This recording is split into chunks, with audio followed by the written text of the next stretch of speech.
चिरां गुवार समस्तिया जाहैबाय UPPL देरहाखानाय समस्ति आरो बेवहायनो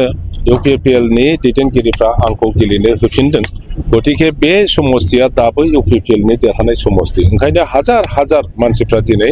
आं नमिनेसन दाखिल खालामनाय समावहायबो फैनानै आशीर्बाद होफैदों बेवहाय हाग्रामा महिलारियाबो दिनै नमिनेसन होगोन होननाय खोनादों आंखौ फेजेननो होननानै बिथाङा हांखुर जालायनानै फैदों बिथाङा बे इलेक्शनाव गावनि लासिंसिं जेननायखौ बेसेबां सह्य खालामनो हागोन आं मिथिया जेननाया खाथां हाग्रामा महिलारिया आगोलनिफ्रायनो आंखौ आंजों जुजिनो होननानै उदालगुरिनिफ्राय आरम्भ खालामनाय क'क्राझारसिम नागिरबाय थायाखै होनबा जे खाम्फा नों बहा थाखोमादों आं बेवहाय फै आंजों जुजिफै होनलाबायदों दा ओंखायनो आंबो सानबाय जे बिथांनो आंजों जुजिनो थाखाय सुबिदा होनाया प्रयजन दं मोजां ओंखायनो देबोर गामियाव दा जोंनि हाइकमान्ड आफादनि जोंनि दोलोनि आफादगिरि मानाव गेदेर प्रमद बर' बिथाङा आंखौ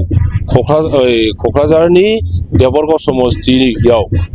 गेलेनो थाखाय दिनै घोषणा खालामबाय आं गेलेनो थाखाय राजि जाबाय हाग्रामानि सिमाङा जाफुंनाय नङा नामा सार हाग्रामाया मोननैयावबो जेनगोन 14 नाम्बारावबो जेनगोन देबोर गामियाव जेनगोन बे निश्चित नोंथांमोना नुबाय थागोन नोंथांमोना सानैबो बे ओनसोलनि रायजोफोरनि खामानि मावदों बै समाव दाबो मावगासिनो दङ दा हाग्रामा आरो नोंथांनि गेजेराव रायजोफोरा सोर बांसिन दङ हाग्रामानि सापर्टारा जाहैबाय हाग्रामानि थाखाय नङा BPF नि थाखाय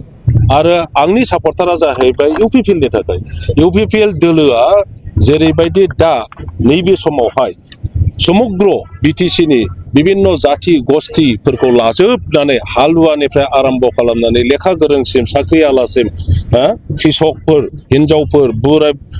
हौवाफोर बोराय बुरैफोर आरो सेंग्रा सिख्लाफोर फरायनाय छात्र छात्रीफोर गासैखौबो लाजोबनानै दिनै शान्ति प्रतिष्ठा खालामनाय आरो राजनीतिक भाबै सामाजिक भाबै बयबो जाथिफोरखौ एकत्रित खालामनानै ओनसोलाव जौगानायनि हाबाफारिखौ जेरै लारि लारि लारि लारि मावगासिनो दङ बेखौ